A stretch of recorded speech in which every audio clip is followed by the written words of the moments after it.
Hello and welcome to Afternoon Tea with Karen and women with PhDs that have been on the ABC recently that didn't wait until they were 60. Dr. Stephinie and Dr. Fiona. It's taken Alex Mills until the age of 40 to feel really comfortable with the kind of man he is. But a hellish experience with high school bullying and a serious mental health episode in his 20s made him realise that sucking it up and getting on with it wasn't helpful. I'd just internalised a lot of that, and so when I found myself in a really vulnerable space, opening up about that sort of stuff was really hard, and I think that experience has always really stuck with me. Alex Mills is one of the 12 men featured in a new campaign showing that it's possible to buck the social expectations to be tough and stoic. You get confused because you're wondering, so what's the right way? How to be a man? Respect Victoria drew on surveys of 3,500 men aged between 18 and 45 and found that many feel pressure to live up to the harmful stereotypes that lead to gendered violence, even if they don't personally endorse them. Lots of men in the focus groups that we were doing were saying that they wanted to do more, but they weren't perpetrators. And so what was their role? So it's really about saying these pressures to perform masculinity in unhelpful ways are things that are actually able to be pushed back against. According to the Australian Institute of Family Studies, since the age of 15, more than 1 in 3 women have experienced physical or sexual violence at the hands of a man. The growing number of women who are murdered is unrelenting and stokes grief and rage in the community. But there's also been backlash. Recently, a mural in the heart of Melbourne featuring women who've been killed was defaced by graffiti. Lots of our campaigns have been more about teaching or saying, do this, don't do that. This one is really saying, what about if you tried this, or have you thought about that? And I think that that's a really important shift. Alex Mills hopes the campaign will show there are many ways to be a man. Historically, all we've heard is that there's this one very narrow way that's acceptable to be a man. So I really hope this campaign maybe chips away at that a little bit and gets men thinking about, actually, there's a whole bunch of ways that I can be, and they're all okay, and that I'm okay. Stephinie is a research fellow at the Australian Research Centre in Sex, Health and Society at La Trobe University. Her current research focuses on LGBTIQ people's experience of family, domestic and sexual services in Australia. Much of Stephinie's previous research has focused on the Western Pacific. I have noticed a bit of that content on the ABC recently.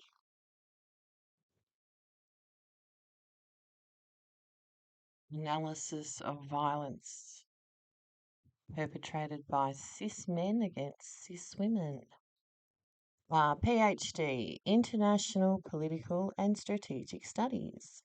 Anyway, someone else that's been on the ABC recently. At the University of Tasmania, Dr Fiona Girkin teaches police recruits about domestic violence. I made it very clear when I took this job on. I actually said in my interview, I'm not a feminist. It's another interview with controversial men's rights commentator Bettina Arndt that's raised concerns and prompted police to distance themselves from Dr Girkin. You do teach them also about the international research showing, that in most violent homes, most males and females are violent. Women often instigate violence. I mean, the data is well and truly out there. Trying to get that through to the police. Yeah, and I think the interesting thing is it hasn't been as big of a task as I expected, because what I'm hearing from police that've been around for a long time and police that are, out there at the moment is that they're seeing just as many women as they are men in domestic violence situations as the perpetrator. The idea that just as many women as men perpetrate family and domestic violence is just simply completely inaccurate. According to the Bureau of Statistics, 81% of offenders charged over a family violence-related offence in Tasmania last financial year were male.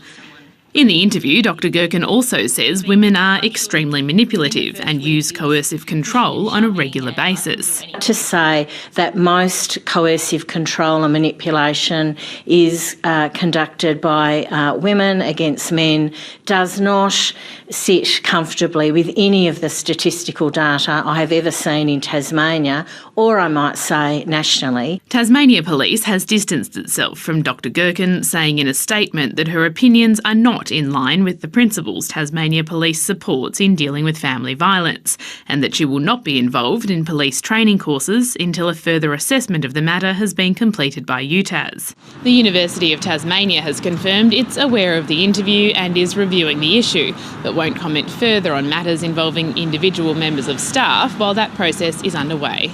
Ellen Coulter, ABC News. Joining me on the show today is Dr Fiona Girkin from the University of Tasmania. Fiona has spent over 20 years in the community services sector and has managed a range of research projects in family and domestic violence. She's got a specific interest in studying psychopathology of women. Fiona, your PhD was in the psychopathology of women offenders.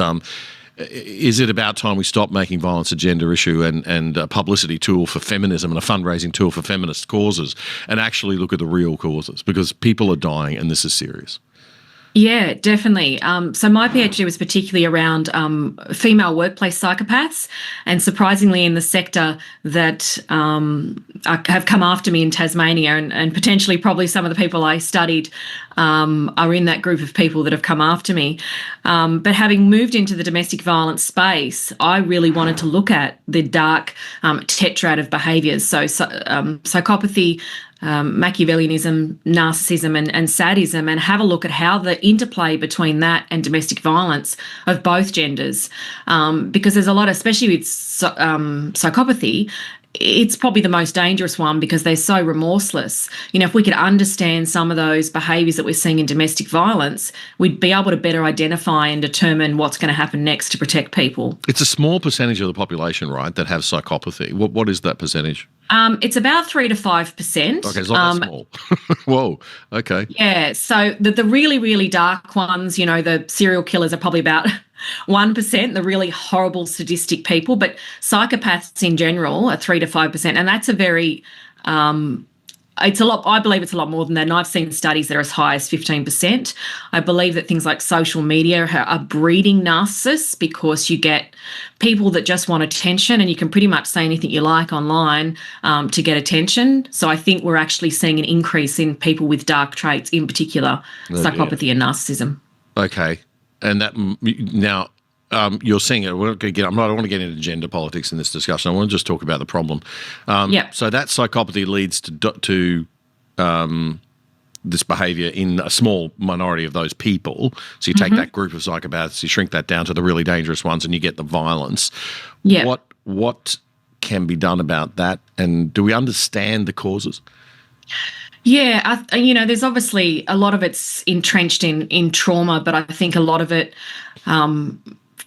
I'm starting to think a lot of it's about people wanting power, so people wanting more than they used to, people becoming quite selfish, and it's all about me and what I want. And, you know, if I can paint my partner as a horrible person, I can have full access to the kids, that kind of thing.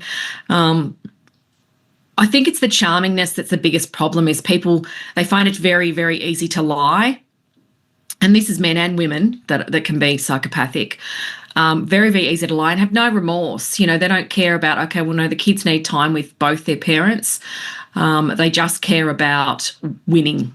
It's all about winning. And whether that's in family court or in the workplace, that can be very, very dangerous when people don't care who they hurt along the way. It's easy for us people who live a fairly relatively normal life, right? We don't have to do what our police have to do on the front line every day and see the things that our police are seeing, or see the things that community workers like you and professionals are seeing every day, or psychologists, or, I mean, you guys are dealing with that 1% or that 0.01% of the really, really difficult stuff, the difficult cases in our community. And so you're seeing the impacts and the changes.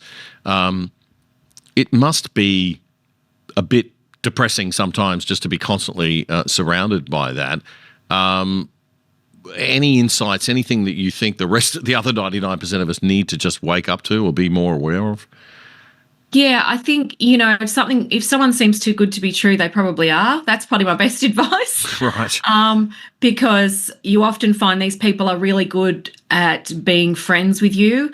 They want to get to know you. They're people that you want to hang around, but really often they'll use that early time to get as much information about you as possible that they can then use against you later. And whether that's in a relationship, in a workplace, or in any interactions, I think I've learned to be a little bit more careful and to watch people's behaviour over time to see whether they're consistent.